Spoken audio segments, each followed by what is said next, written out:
Are you guys tired of these bonus pods yet? We're on the last one as this amazing tournament builds toward a climax. And I am joined by an old friend of mine, former roommate of mine, actually. But more importantly, he is an award winning chess journalist for chess.com. He's also the face of chesskid.com. Before that, he was quite an accomplished chess trainer. He's covered a lot of candidates. I've been watching his interviews throughout this one and excited to welcome back to the pod FM/Fun Master, Mike Klein. Welcome, Mike. Thanks, Benny the Bank. I'm happy to be the maraschino cherry to your candidates coverage. Thank you. Thank you. And one other thing for listeners, just to add a little more perspective than I have last night. So I am interviewing Erwin Lamy when this is over, but that interview's on the 24th. So we'll be a little late with the retrospective. I'll probably get it out on the 25th or 26th, but we're all going to need to process whatever madness unfolds here in the next 72 hours, right, Mike? Yeah, we could go to the bonus day. We could have some chess on Monday. Tie breaks are a very real possibility. So this is one time where extra work I will not complain about if it ends up going that way. It's good because, sometimes sports journalists get like old and jaded. They start writing their recaps of the sports in like the fourth quarter, and the last thing they want is drama because then they have to do more work. So I'm glad, Mike, that you're willing to put in the extra hours. Thanks. Yeah, I like to keep it live, unlike that famous Michael Phelps race down in Sydney where the reporter didn't know that he was going to win by .001 and filed his story early. But Dan Lebitard references aside, we'll get going with the candidates.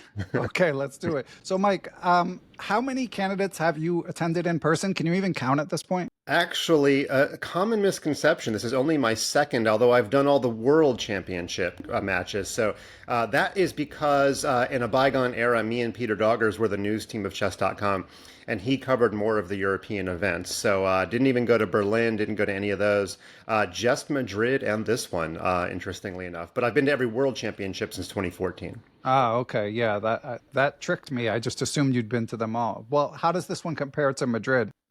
The weather's terrible. But the race for first place is much more exciting. On a personal level, I'm doing a bunch of post game interviews, whereas in Madrid, I was a little bit more behind the scenes. I was doing a Chess Kid auxiliary event. And actually, one of my main things I did in Madrid was basically like a gopher. When a player finished the game, I would communicate whether or not we wanted that player on the live broadcast. Because remember, chess.com had built a studio there with a couch and everything. And I would either cajole a player, please, can you come sit on our couch? Or we don't need you today type thing. But here I have a little bit more of an active role. But really, it's all about the fact that there's four players very much in contention for first place with 2 rounds to go, which is much more exciting than just watching one player run away with things like in 2022. Yeah, well, I want to dig a little more behind the scenes. So obviously they do the post-game pressers with FIDE. I assume that something like that is written into the contract. Are you able to divulge with like your chess.com interviews? Are you relying purely on goodwill for getting people to talk with you? Yeah, a lot of it is based on like how you've treated the players in the past, right? They need to trust you as a person. But I will say this is, I believe, public information. Their contract states they have to give 30 minutes to the media each round. And if Anna Bertasova, who's the FIDE press officer, does a public press conference, that counts against the 30 minutes, but it never lasts 30 minutes. So I can say full credit to the players. We've been here 12 rounds, and only twice has a player said no to my request to be interviewed. Once was Firouzja, although he said yes every other time. And in the media world, you tend not to push it too much when you need a player for 14 rounds. You let him go if there's something happening in the world. And despite all of the Firouzja controversy, it had nothing to do with that. It was actually a little bit earlier in the tournament. And then 2 rounds ago, Nepomniachtchi played the latest game. And actually, it's kind of funny. He had a public press conference, and Bertasova asked the crowd, "Does anybody have any questions?" And before we could even answer, Nepomniachtchi leaned to the microphone and said no. So we let him go that day as well. Now, a little behind the scenes, I don't think the world knows this. He was the first player to finish in round 12, but there was doping control. He did not get out of there until 90 minutes or so after. He was actually the last player to leave the venue yesterday, even though he was the first game to finish in the candidates because of doping control. And he didn't come to the media that day because, Iwata, or actually it's some kind of Canadian agency, needed him. But I got to say, all the players have done their job, and some a little bit begrudgingly, but it's made it a lot more interesting to get access. Yeah, glad to hear that. And that's crazy. What are they doing? Like, how long does it take to have someone be in a cup? Well, I've heard that you can get shy on demand. I don't want to get too graphic, but sometimes like You don't know until after the game that you're going to get doping control. So imagine that you did your business right before the game ended. You know, winning on demand is one thing, but peeing on demand is quite another 2800 skill. We really should get back to chess on that note. So there's been a lot of talk. Like last night, I chatted with FM Dalton Perrine, who was there as a fan, and I referenced an interview I watched of Peter's fiddler. I keep forgetting Charlize's last name. Is it Van Til? So I've got the inside scoop on how you say this in Afrikaans, and by the way, it's Afrikaans. It's fun sale. Okay. Oh wow. All right. I feel less bad about. Okay. So anyway, very insightful interview from Charlize, as she's done with several of the guests, and Peter was just talking about how tense the atmosphere was. Can you sense that as a reporter, Mike? Unfortunately, I have very limited access to the playing hall. So in that sense, I'm not in there during a lot of those critical moments. I will say though, there's about 50 some odd cameras set up. So the players' reactions when they're losing or when they're winning are being captured. And luckily, chess.com has access to all those videos. So we are looping them together afterward and creating these really dramatic elements post round. But during the round, I don't get this huge sense of that, what it feels like in the playing hall. You are kind of allowed in during these certain windows, but then if you leave, you can't get back in. It's a really complicated thing based on fair play. When they get to the media room, though, I think a lot of that energy kind of dissipates. The game is over, the tension is broken. So unfortunately, because that 15 minutes and the restrictions in the playing hall, I don't get a lot of that feel as a reporter. However, in the playing hall, no cell phones, no cameras, anything. It's like the old days. You have to really be in tune with the moment. So I imagine the spectators are getting a little bit more of a tense feel than I am. Okay, that makes sense. And of course, there's been a lot of discussion. I mean, as I was telling you before we started recording, I feel almost, even though I'm sitting here in my basement in New Jersey, I feel almost too close to it in terms of like my ability to gauge whether this tournament is grabbing people more than a typical candidates. But that is my overall sense, and it's not hard to tell why. We've had more decisive results and fresher openings in my mind. Douglas Griffin, a great chess blogger of Soviet chess history, just tweeted this morning, quote, did have the feeling that there have been a lot of decisive games at this candidate, and it seems to be true. And then, so he said through 12 rounds, 45.8% decisive games in Toronto. Madrid had 41. Yekaterinburg in 2020, 44. Berlin, fittingly, in 2018 had 35. Moscow in 2016 had 28. Conti-Mansisk in 2014, 39. And London in 2013 had 44. So insert your own London joke there. So do you have any theories, Mike, for why this chess, if it has been more compelling, why? I just want to throw in one more stat. In round two, I believe, we had four decisive games, and it was only the second time in history that we had a round with four decisive games. Oh, wow. And by the way, Mm. Nakamura has five consecutive decisive games. I think Vaishali has seven. Don't quote me on that, but it's something like that. So yeah, the statistics abound. I don't know that I can say why exactly. I mean, you've got youth, right, who don't know maybe to play for a draw after a loss and that whole theory. Maybe they don't subscribe to that idea anymore. Maybe that's just one of those axioms that we say, but is not really, in practice anymore. So I don't have a great theory. At some point, we have to say, is the sample size too small? But I don't know. We're already in round 12.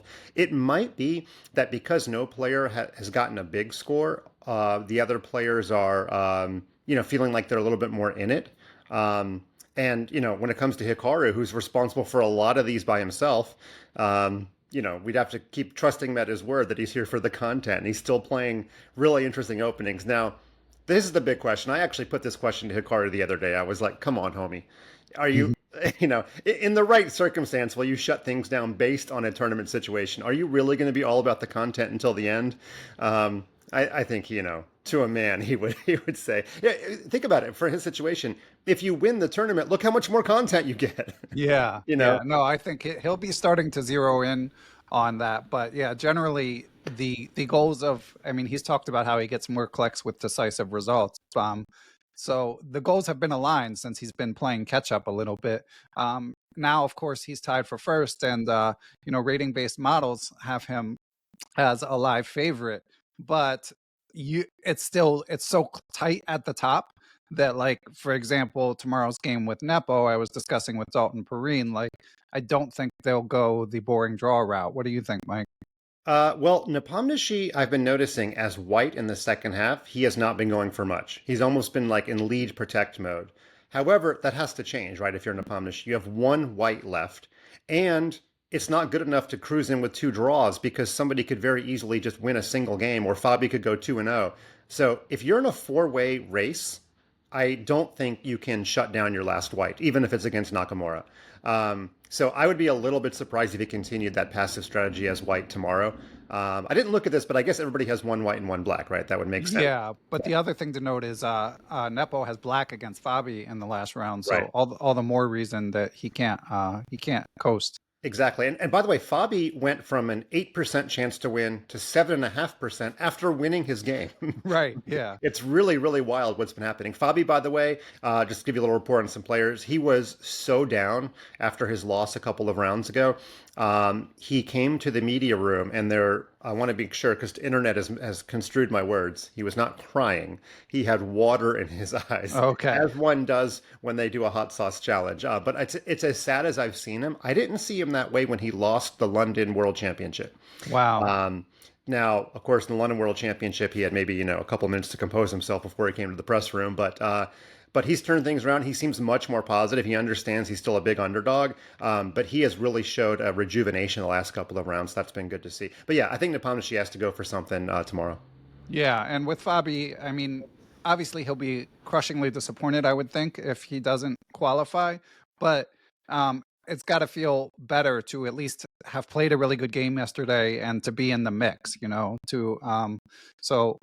will see what happens from here. One other question I had, Mike, the sort of thing that this is why we have you, because I can ask you this, and other people maybe might not have this level of detail. When I was interviewing another fan, Dennis Markov, in the early days of the tournament, he mentioned, and actually Dalton alluded to this last night in my interview as well, that when the matches are over, there's a bus outside waiting for the players. And obviously Toronto's a city, obviously booming metropolis. People could take cabs, people could stay at places within walking distance.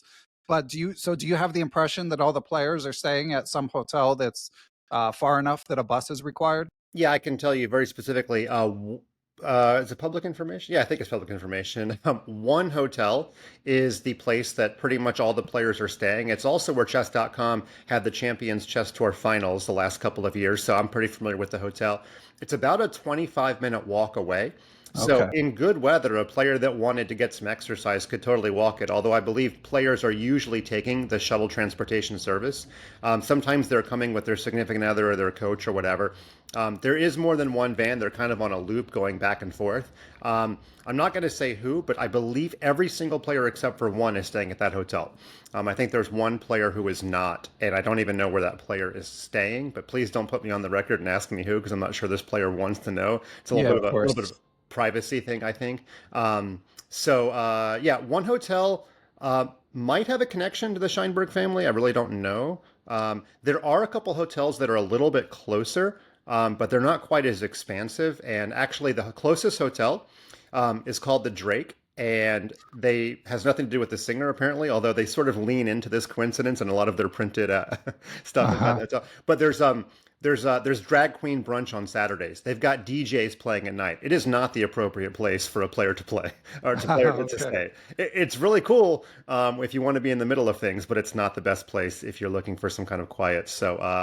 Yeah, but most players are using the transportation service, and the crowds have been so big outside the exit hall that there are security and bodyguards that are forming pathways like the Red Sea to let the player go straight in. But the players actually, when they're at the top of the stairs, I can hear them communicating to security like, security asks, hey, do you want to sign autographs or do you want to go straight in? And for example, yesterday, a lot of the players said, I want to go straight in, but they still sign a couple of autographs anyway, because fans are staying outside in the freezing cold. And with the 15-minute delay and everything, fans don't really know when a game is going to end or when a player is going to get done with media and stuff. So some fans are really like braving it in terrible conditions to get autographs. Wow. It's fascinating. And Are you at the hotel where most of the players are staying? No, no, no. I mean, chess.com's doing well. We're not doing that well. It's like $500-$600 a night. Okay. Mm. Wow. I'm, Yeah. And sorry, go ahead. I'm not going to dox myself and say what hotel I'm staying at, but Okay. no, I'm staying pretty close by, but not actually at that hotel. Okay. And for listeners, the Scheinberg family, of course, is the sponsor, former partner with chess.com and generously sponsoring this wonderful event. Um, Yeah, actually, Isai got an award at the opening ceremony, and it's one of the first times I've ever seen him speak. He gave a public speech at the opening ceremony, and he grew a mustache, and he's looking like a pretty chill dude. So I know Isai reasonably well, and it was good to see him be recognized publicly. He's a guy, even in Isle of Man, who literally hides behind curtains to watch the wow. action. So it's good to see him get a little bit more open in public. And by the way, the action is getting so exciting that I think Rex Singfield is coming today. Oh, wow. Yeah, I just got some news for that. I hope Rex doesn't mind me saying that. But he doesn't get on planes anymore. He's done his business travel Right. allotment for a lifetime, but he's getting on a plane to come here. So that is how exciting things are getting. And of course, the big question is if an American wins, are we going to see a world championship on U.S. soil? I don't know. Oh, wow. Yeah, I guess we're getting close to where we can actually think about We that. can, yeah. That would be amazing. Just a couple more things for you, Mike. Number one, um, there's there's been drips and drabs reported about who's seconding who. I assume if someone's there on site, like they assume the jig is up. They're no longer trying to keep it secret. So, can you give us a rundown of seconds that you've seen, just in case anyone was missed in the internet discourse? Yeah, unfortunately, seconds are not making their way to the playing hall that much because there's a very interesting rule that the players basically agreed on at the technical meeting that no seconds or even family members are allowed in the playing hall at all, full stop. I actually heard Fabiano Caruana talk about this after the technical meeting. He made the statement, which is true, that all of the female candidates have trainers that are stronger than them.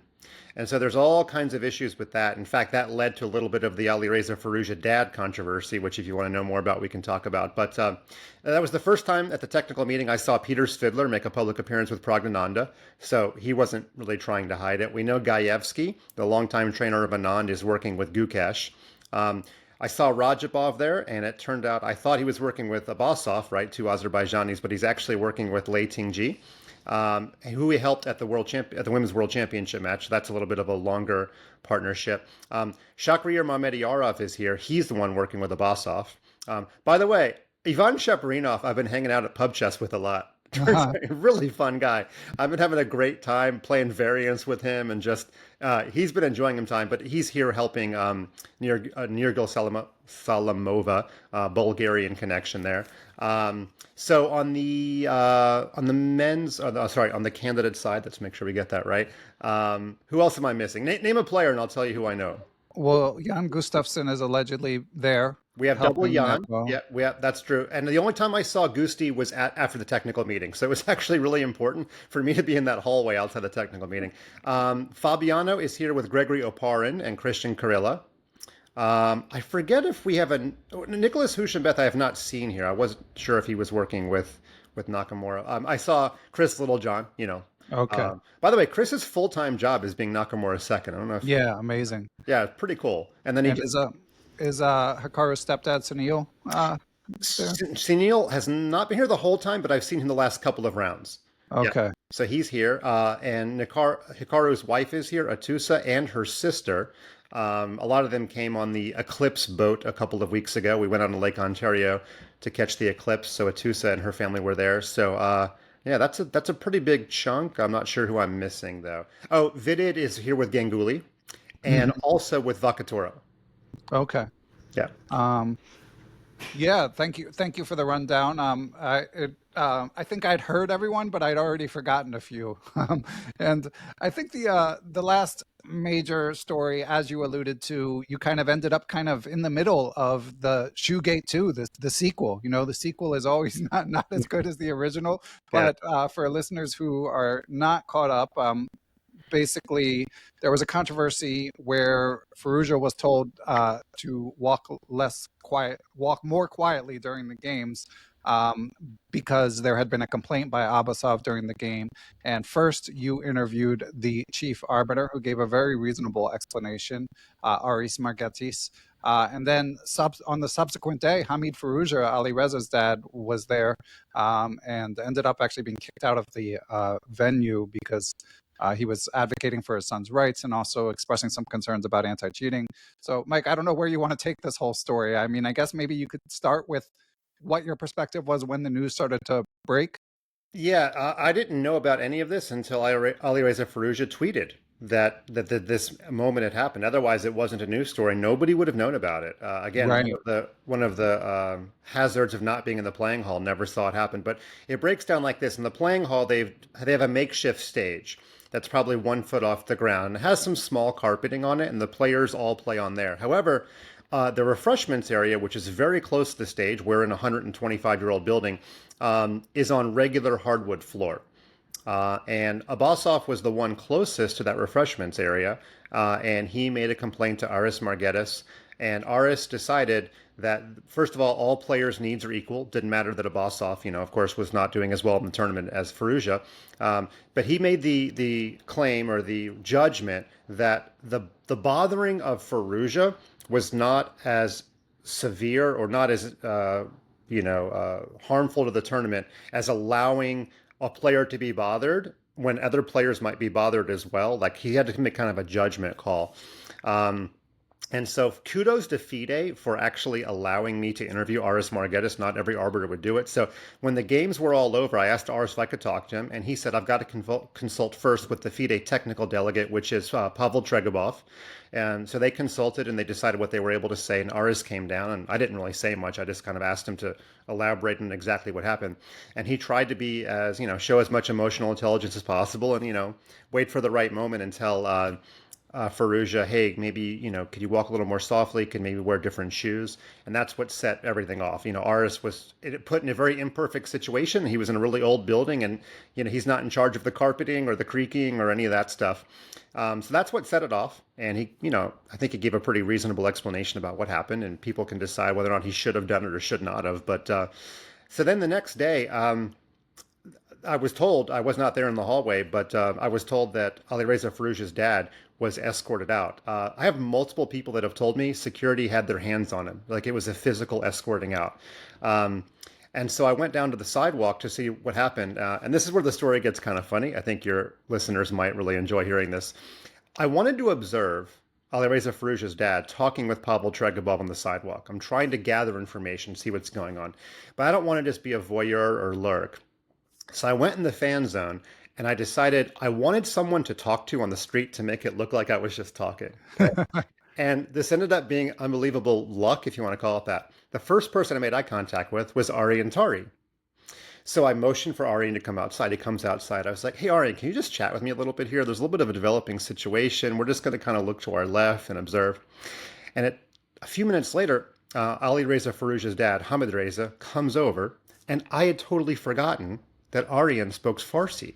So Ah. Hamid Reza starts talking with Aryan in Farsi. And, it's a bunch of Farsi words, and then he says chess.com, and a bunch of Farsi words and chess.com. And I think he's really mad at me for interviewing Aris or something. So I'm a little bit afraid that I'm going to be. But it turns out he was basically asking Aryan something like, hey, would chess.com interview me? Oh, perfect. He was very deferential to me. So on the sidewalk, he came up to me and he said, hey, will you interview me? He really wanted the interview to be live, and we did our best to make it live, although our technical capabilities are not as great on the sidewalk as in our studio. But anyway, so what ended up happening was he explained why he was removed. Now, Pavel Tregobov, I interviewed him later, and he said, although they developed this rule that no players or families or players' families or seconds are allowed in the playing hall, they recognized that a player's family member might want to see their player once in the tournament.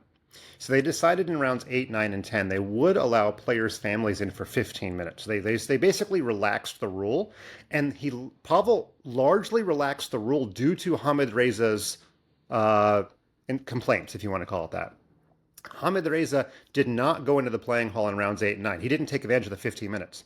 But in round 10, according to Pavel, not only did he go in the playing hall, he insisted on being able to be there the entire round, which of course was not the agreement, was not the concession that FIDE had made. Um, and according to Pavel, Hamid Reza was even threatening to call the police Right. if he was not allowed in. So that's kind of the story and how it unfolded. And yeah, it was just kind of random that I was in the right place at the right time with Ari and Tari, the Farsi speaker. And so I don't know if it came across as great TV. I didn't know what Hamid Reza was going to say. I tried to control the interview a little bit, which was not always so easy. But then things calmed down greatly. And Alireza Firouzja gave a great interview to me a day or two later where he said, like, I understand. I do walk loudly. Like, that is a problem I have. I don't blame Abbas off at all. I do wish FIDE had done their job and picked a better location or done better with the flooring. But he didn't blame the arbiter. He didn't blame Abbasov. He understood that it's the way he walks. So kudos to him. He shut down the controversy. He also said, I'm a little bit. He didn't use the word emotional, but he gets a little bit. I get a Yeah. little bit hot under the collar, and he did too. And so that was great to see. I thought it was a lot of maturity from a young man. Good for him. Yeah, I hadn't caught that. And I did feel like, as I mentioned in a previous pod, like Chess Base India posted the audio of him walking Yeah. and you could hear it quite loudly. So, and I of course agree with your point that like FIDE could have put like a carpeted area or something like that. I mean, it's hard to foresee, every possible contingency of whatever shoe-based controversy is going to emerge during a chess tournament. So, Right, I was going to jump in and say, in 2022, the day before the Madrid tournament started, I saw Alireza Firouzja and his dad in the walkthrough, and they were talking about the flooring situation at the Palacio de Santona in Madrid. So this has become an issue. When FIDE picks one of these historical buildings, you have to understand that the flooring may not be as, auditorially promising as you want it to be. So anyway. that's funny. And it was also good to hear, of course, in the heat of the moment when you did interview Ali Reza's dad, he mentioned his son had been upset and mentioned maybe not wanting to play chess. And Ali Reza subsequently has sort of backtracked on that as well. And of course, we all, as chess fans, want to see him play. Right. And as somebody pointed out online, as many people pointed out, we have all said we're never going to play chess again. You, Yeah, me, everyone. yeah. Like, it's just that he's a public figure. So yeah, I actually have come across as being able to relate to Ali Reza a lot better in the last couple of days. So yeah, it's a big tournament. You get emotional. It wasn't going well, but he's taken the long view. Okay. Well, glad that controversy, knock on wood, is uh, done, and that they're playing chess, and we've got some epic stuff coming in the next, as I said, 72 hours. So, Mike, this has been a lot of color, a lot of details that it's tough to get when you're not at the venue. So, I really appreciate it. Anything else listeners should know, or final thoughts? I have to just get back to studying Farsi.